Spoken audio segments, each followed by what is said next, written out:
Ngerti?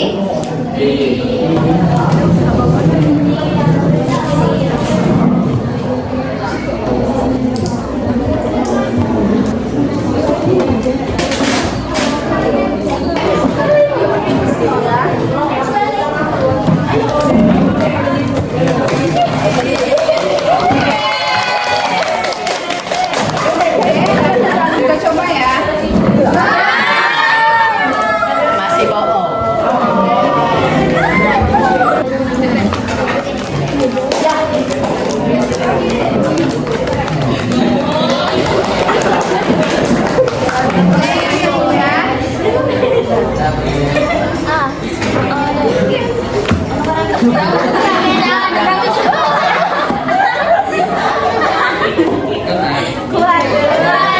Oke, sudah buat menaranya.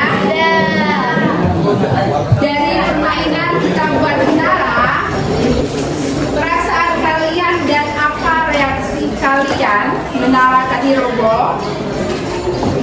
Bagaimana perasaan kalian dari kelompok itu? Buat menaranya sedikit kebingungan karena ininya terus roboh, tidak kuat. Oke, menara kami roboh. Oke, perasaannya tadi sedih, kecewa, kan? Terus dari buat menara, ada yang menaranya kokoh, ada yang roboh. Pelajaran apa yang bisa kalian ambil dari permainan ini? Jangan pertama,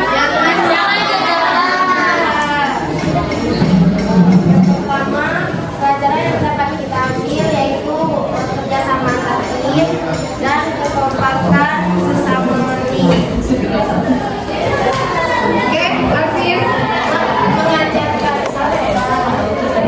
Pelajaran paling berharga tentang pembuatan ini adalah jika fondasinya kokoh, maka sebesar apapun masalahnya nanti masih akan tetap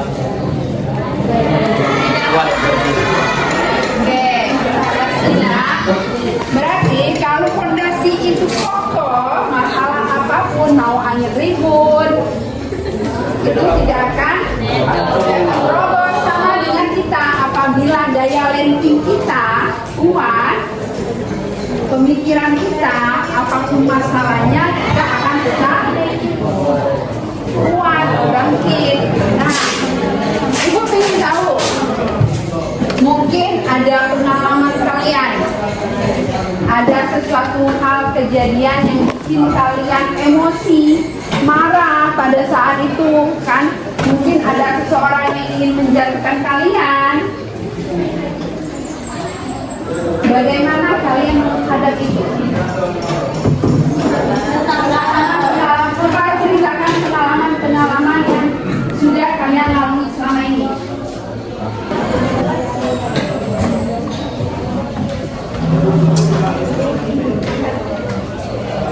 Baiklah,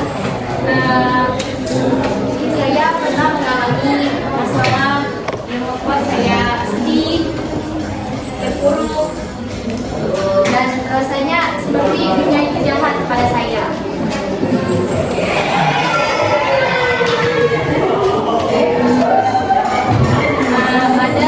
Ada banyak pengalaman kehidupan yang pernah saya alami. Misalnya kalau masalah sekolah, saya pernah menyukai pelajaran yang saya sangat sukai itu. Nah, saya menghadapi pengalaman itu kan belajar. Nah, pada saat pembagiannya ternyata hasil yang saya dapatkan tidak sesuai ekspektasi yang saya harapkan. Dan itu adalah mapel favorit saya. Nah, mapel kesukaan saya yang paling saya suka, yang paling saya gemari, dan saya belajarnya yang sangat sungguh-sungguh. Nah, rasanya itu saya merasa bodoh banget ya, itu aku masa di mapel favorit aja gue kalah, apalagi di mapel yang itu saya suka. Terima kasih. Terima kasih buat Ibu sudah berbagi pengalaman, sudah bercerita tentang apa yang dia hadapi sebelum-belumnya. Ibu lihat Ibu daya lenting atau mesinnya sudah ada di dalam Definisi ada resiliensi adalah kemampuan seorang untuk bangkit kembali dan tetap bertahan saat menghadapi kesulitan, kegagalan atau tekanan. Ini bukan tentang tidak pernah jatuh, tapi tentang mampu bangkit lagi setelah lebih kuat, lebih bijak dan lebih siap melangkah. Sama dengan pengalaman Iko tadi dari mapel favoritnya, kan? Tapi Iko berpikir bagaimana dia bangkit kembali untuk bisa mengejar ketinggalan dengan permasalahan dengan teman tadi yang dikhianati. Bagaimana Iko memikirkan dan menerima, oh ternyata begini, bukan? Dalam konteks remaja dan karir, resiliensi ini sangat penting. Nah, dunia kerja bukan tempat yang selalu nyaman. Apalagi kalian sudah kelas 12, kalian akan memasuki dunia yang sebenarnya atau orang, kan? Kalau masa-masa SMA ini katakan masa-masa paling enak, paling indah. Kalian nanti setelah tamat SMA, kalian ada yang masuk ke perguruan tinggi, ada yang masuk ke dunia kerja, ada yang berbaur ke masyarakat. Nah, kalian bisa gagal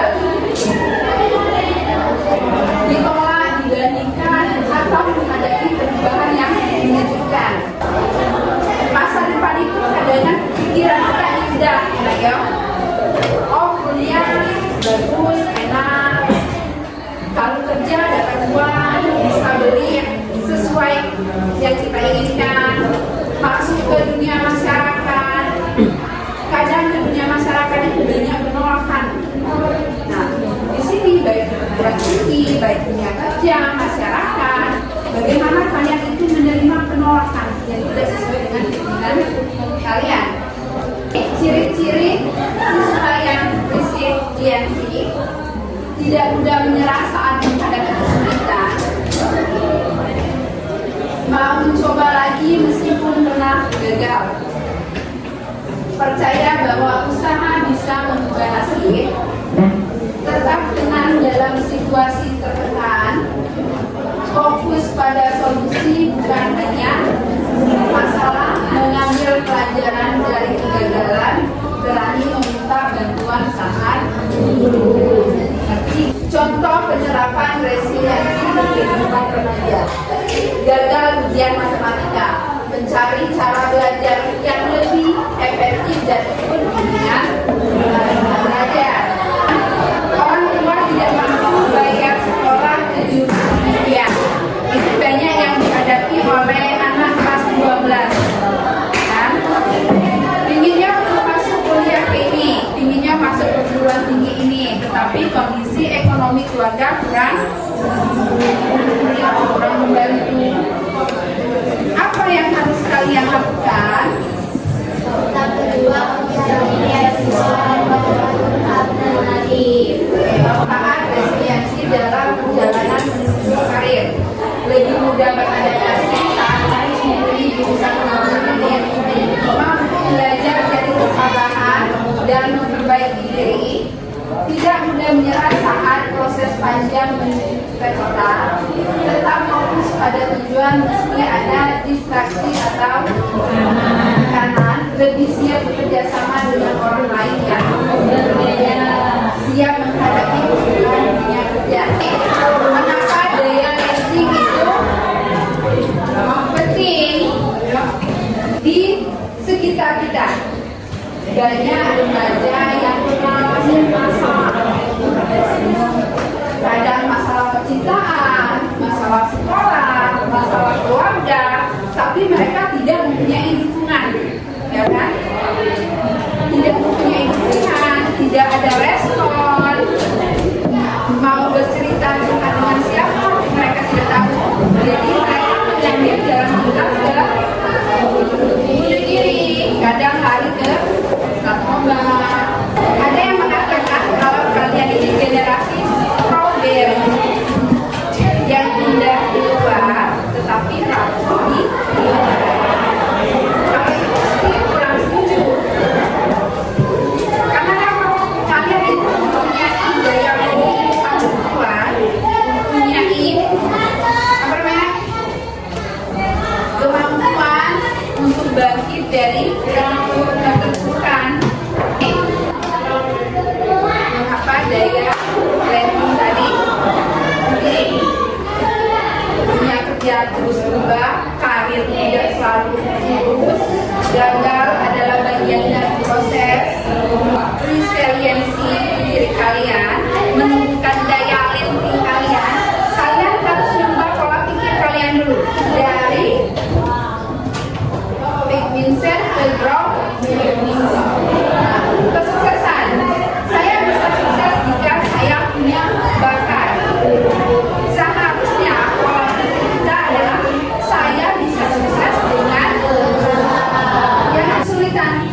tidak bisa.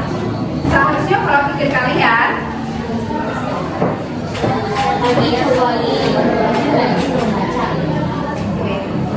silakan kalian cari kuis ini sesuai dan tidak sesuai. Cara melatih resiliensi dari sekarang. Ubah pola pikir kalian dari mindset ke teknologi. Faktor yang mempengaruhi resiliensi ada pola asuh, lingkungan sekolah, pengalaman masa kecil, kesehatan mental, pergaulan, dan media sosial. Pola harus ini ujian bisa menghancurkan resiliensi. Ujian, kamu hebat. Ujian itu ditangkap anak terlena, memberi umpan balik dengan model buzzer. Ada yang bisa membuat ini. Kamu sangat hebat karena bisa menyisihkan uang satu dan dua jajan kamu yang diberikan oleh orang tua untuk keperluan sekolah. Di tengahnya koreksi, bagaimana jikalau kamu berusaha atau berupaya lagi untuk menambah uang saku kamu dengan cara berjualan di kelas atau di luar sekolah. Terus yang diakhiri apresiasi lagi yaitu kamu sudah sangat hebat karena bisa membantu meringankan beban orang tua dengan usaha kamu sendiri. Oke, teman-teman. Hidup tidak menjadi lebih mudah atau lebih